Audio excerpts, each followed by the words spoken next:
Hi, this is Mark. In this video, I'm going to talk about my life as a 31-year-old virgin. I've never really dated at this point. I've asked out quite a few women, but they've rejected me. Um, I've never really had a woman approach me.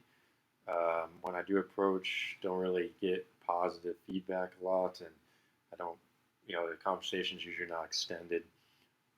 Been called a creep quite a few times, and just in general, it hasn't worked out. But at the end of the day, I can't control their reaction. I can't control whether they accept the invitation or not. Um, that's up to them. And that's with life in general. Like the black pill, some some individuals in the black pill community get dragged into this vicious cycle of nihilism and negativity, where they constantly, um, constantly, try to figure out what is the true reality, but but they focus too heavily on, I believe, the extremes, where whether they get online or they see these scenarios that are uncommon in real life, and you can't just prove that every single case follows from that. It's not a reality. The whole thing is like reality is a spectrum. There's a lot of variability, and any extreme, even though we're exposed to it at a higher frequency, that doesn't imply that it's typical. It's rare. It's still going to be rare. So I think when people in the Bible say it's over and so forth, well, they're just a lot of times shooting too high, and they've given up and they don't want to settle, and that's fine. But if you're gonna do, I mean, if you're just going to be wasting your time if you're constantly um, sucked into that position where you blame women or for your lack of success, or get negative or allow that to drag you down, because that's just going to make things worse, and it's going to be harder to move on with your own life. The best thing to do is know that you can control these variables. um, a lot of people have it even worse, and you just got to get through it and focus on improving your own life. Whether you work out, you go for a walk, you start reading. I would definitely suggest reading books, improve your vocabulary, improve your social skills, go out, socialize, find a niche where you actually fit in and you're not too deviant from the norm. Um, you can join clubs like billiards clubs, chess clubs. Um, Constantly, just try to stimulate the mind, because that will give you more peace, allow you to stay out of this negative feedback loop where you're dragged into depression, just because of your current circumstance. And of course, you can't eradicate all these desires; they're still going to be there. But by minimizing the time alone to yourself, you can prevent this from happening by being active, being proactive, going, pursuing a career, doing things just to further and better your life. And don't just focus on instantaneous results. Things are slow. The progression is slow. Like for myself, I will tell you, I used to suffer very low testosterone at the age of 18, and the reason why I suffered low T was because of chronic anxiety for 2 years straight. I just was sick to my stomach, and at the end of the 2 years, I was just tired, low libido, low fatigue. I was drained. I had poor skin. I looked horrible. Muscle wastage, and I was an emotional wreck. Now, when I tested, I was my total T was 221 nanograms per deciliter. If anyone knows the reference range, it was 250 to 1,000 at the top of the scale. My free testosterone was around 6 nanograms per deciliter, ranges 5 to 21. So I was smack at the very near the very bottom of the scale, and I felt like an 80-year-old man at the time. But as I got my test results, I decided I'm not going to uh, take the TRT route, not inject testosterone. And so at the time, I decided to do extensive research to revamp or um, increase my hormone levels and the best I can. So I spent about a few years. I researched how to optimize hormone levels, And fast forward 7 or so years, got my blood work, and it turns out my total T was 940 nanograms per deciliter, and my free T jumped from 6 to 17 nanograms per deciliter. So um, nearly tripled my free T, and I nearly quintupled my total testosterone. Now, recently, at the age of 31, I tested again using Quest Labs, and my total T is 771, but my free T has actually jumped over the years, and it was 154.8 picograms per milliliter. The scale goes from 35 to 155 picograms per milliliter. So I've been able to get my free testosterone from the bottom of the scale all the way to the top of the scale naturally within this whole period. And I'm now 31, and typically you think hormone levels decrease with age. However, mine have been increasing or steadily increasing, especially my free testosterone over the years. And I basically, the reason I got to this point is consistency, being persistent, working hard, exercising, developing a system that works for me. Everyone will have their own system.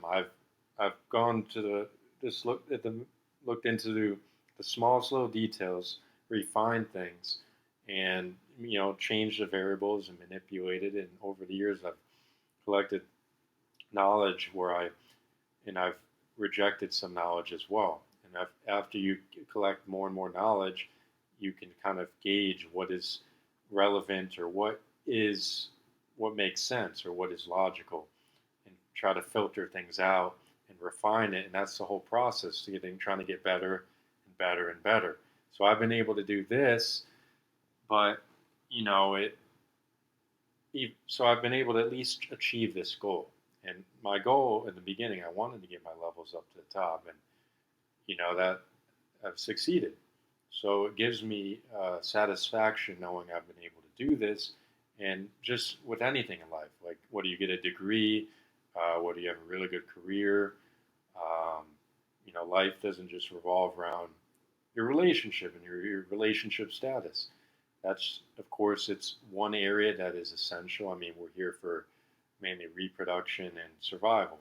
But if you actually get out there and are reasonable with respect to what, are reasonable based on the set number of options that you select, and you're not aiming too high, I mean, generally you can be successful.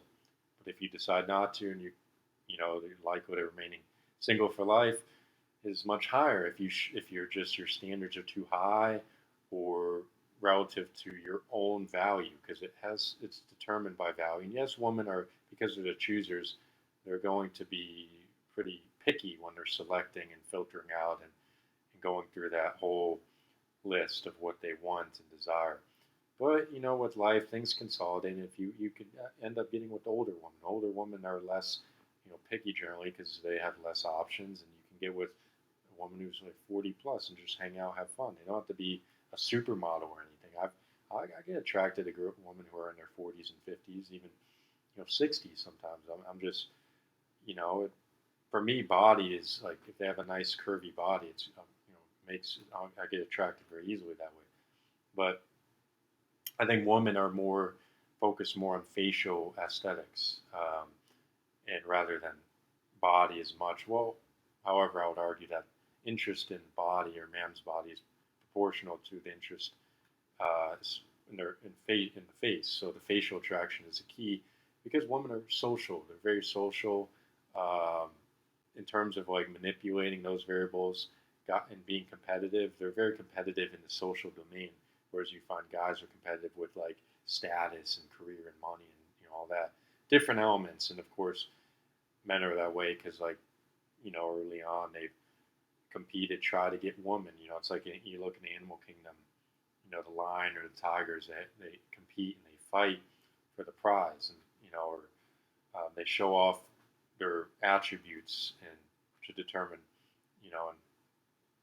and they show their best self in order to succeed. And women are there, and of course they're chasing. You watch squirrels; a male squirrel chases a female squirrel. So I mean, in general, men have to do the chasing, and if you're going to succeed, and not just wait for women to approach, which really isn't going to happen for the majority of men. So you have to approach and fail and then refine and get better. Um, for me as a 31-year-old virgin, it's not the end of the world. I don't want to delve like into the black pill and get all negative and worked up over something that's outside the bounds of control. Um, and I don't really deserve a relationship in this life. If I don't get one ever, or if I never attain it, I mean that's fine. If I'm a virgin for life, that's okay. I mean I'm not going to be, I'm not going to, just fret over it or just, end every, just think of think of my life as over just because of lack of success in that domain. All I know is that if I do improve or if I increase my social skills, if I get out there, at least I may capitalize on an opportunity because you must meet an opportunity for it to open up, and it could be anywhere. It could be across the globe somewhere at this very time. And if I actually met the person and talk, a woman, and talked to them, I could succeed. A possibility could be, locally somewhere. You go to a bar and you're there at the right time, and you have that possibility that opens up. So the timing, of course, but in order to have even luck in life, you have to actually branch out. You can't just stagnate. You can't just sit in one place. Then, and that's why, like, even with like chess or any of the greatest players of all time, like where it's basketball, there's some luck, and reason they attain or have luck is because they've practiced very hard, or they practice a lot, and they put themselves out there in a position to have luck in the first place. If you never put yourself out there and try, then you're just either, you could either stay in a neutral position, you degrade or upgrade, or you improve. And choosing improving is always the way to go. Um, there's always waves. You're always going to have ups and downs, and your mood's never going to be static. It's never going to be at the neutral zone. It's always oscillating. But the key is that you overcome that negative, learn from it. And I would suggest reading. Reading is always good for the mind. Just gaining a lot of knowledge, because knowledge is power. It's powerful. Um, you've seen that in reality. What are the great minds of society are doing, and just how many people gravitate to that. So yeah, I mean, there's always a way to better yourself. That's why I would suggest, don't just, you see my predicament. I'm, a 31-year-old virgin at this point. There's probably men who I've known a male who's a 35-year-old virgin, and it's probably more prominent just in this society, just because of the way, um, it's I would say it's uh, difficult now just with the online. It's a transition online, but it's not. There's still more. I would say access to more opportunities. We have transportation. You can go out to more places. So for that reason, you actually can improve your odds of meeting someone in general. So yeah, that's all I have right now. Hope you enjoyed, and I will see you next time.